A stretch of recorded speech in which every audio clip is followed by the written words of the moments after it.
The Asia-Pacific Economic Cooperation Summit concluded in Gyeongju, South Korea, marking an event that showcased China's growing influence in regional diplomacy and technology policy. Under the watchful eye of the international press, President Xi Jinping emerged as the central figure, shaping the summit's tone and driving key commitments on cooperation and artificial intelligence. The closing day carried a sense of completion and quiet triumph for Beijing.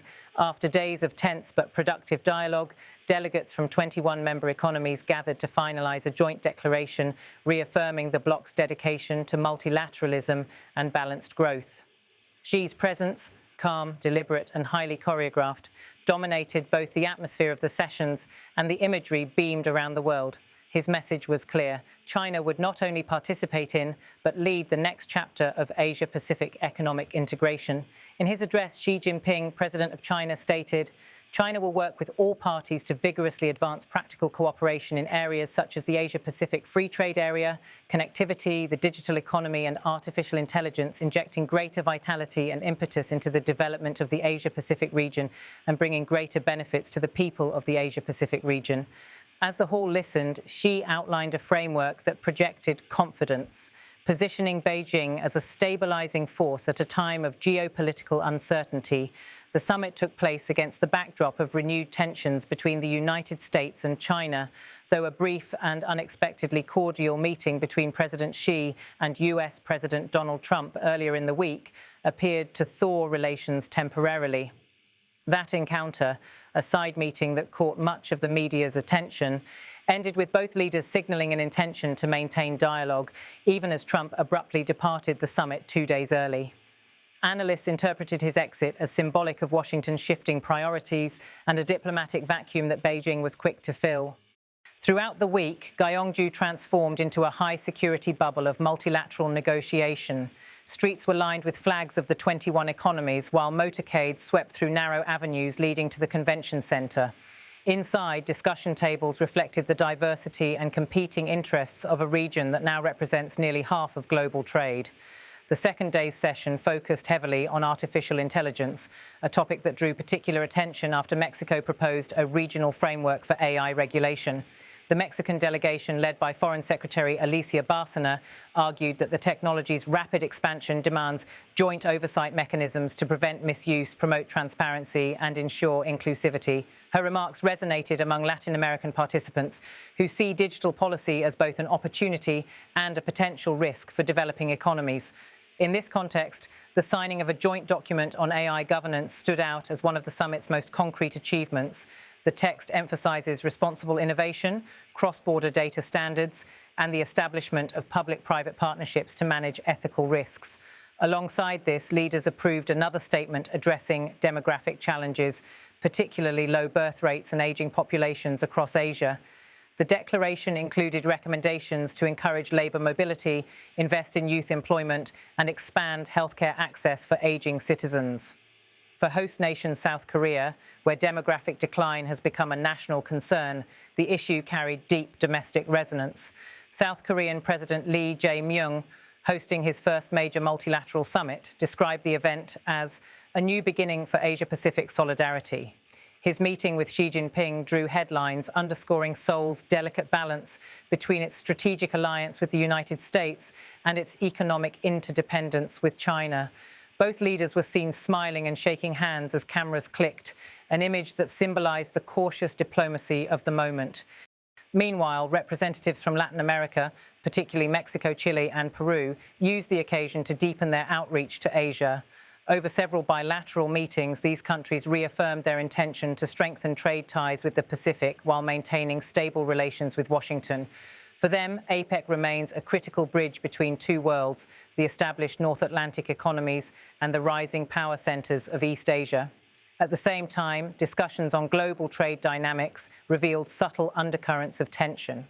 While official speeches emphasized cooperation, private meetings often revolved around concerns about protectionism, digital sovereignty, and supply chain security. Several participants quietly expressed unease about what one delegate described as the fragmentation of globalization, a trend increasingly visible in the wake of shifting US and Chinese policies.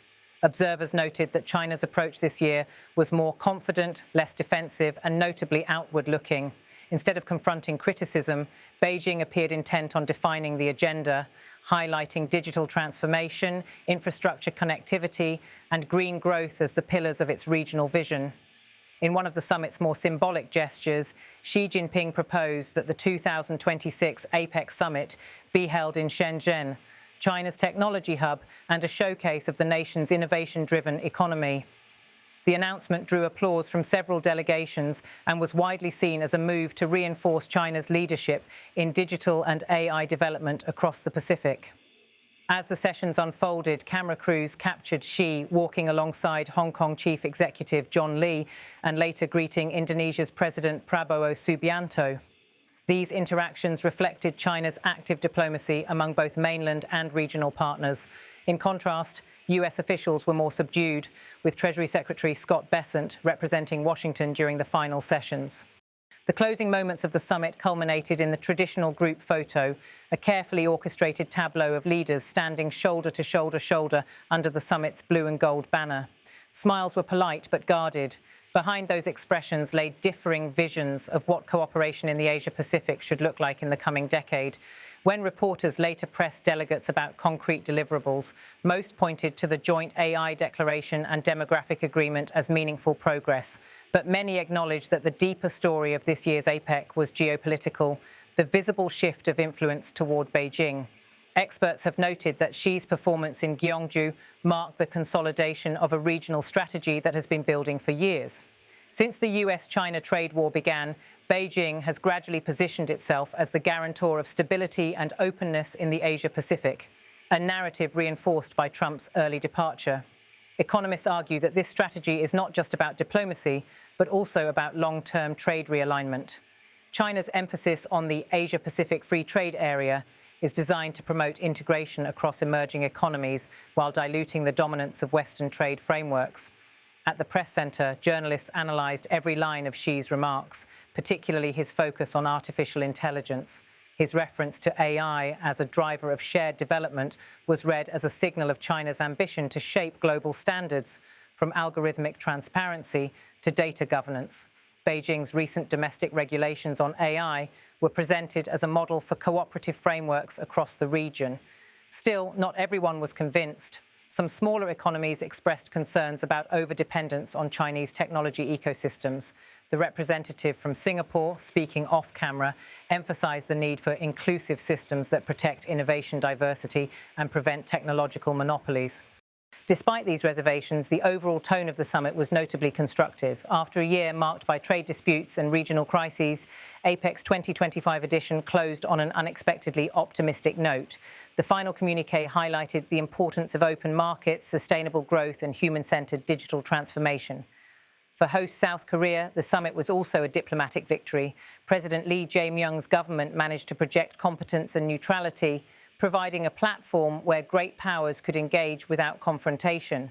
The choice of Gyeongju, an ancient capital known for its cultural heritage, added symbolic weight to the proceedings, a reminder of Asia's historical interconnectedness and enduring capacity for renewal.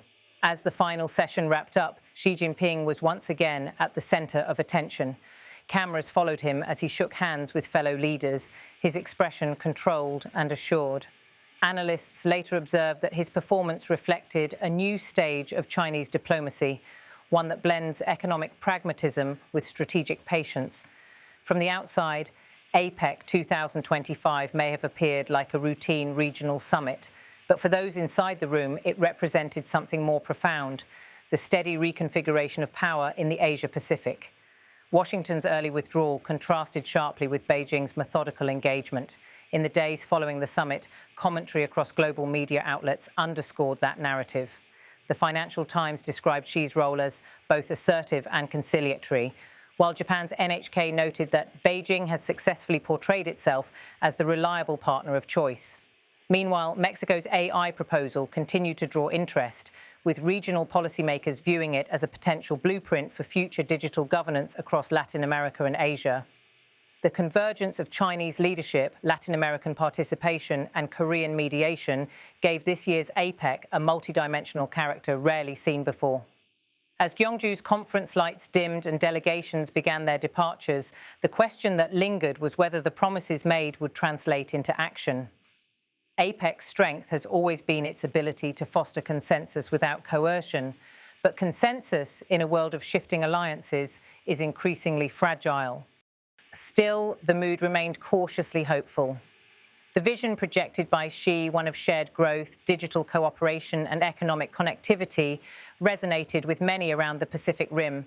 Whether that vision becomes reality will depend not only on Beijing's follow-through, but also on how other powers from Washington to Canberra to Santiago choose to engage. As the planes took off from South Korea's southeastern coast, one image defined the end of the summit: Xi Jinping walking alongside President Li, exchanging a few quiet words before turning toward his delegation. It was a scene of composure, strategy, and symbolism, capturing the essence of a week where China's leader stood not at the margins, but firmly at the center of the Asia-Pacific stage.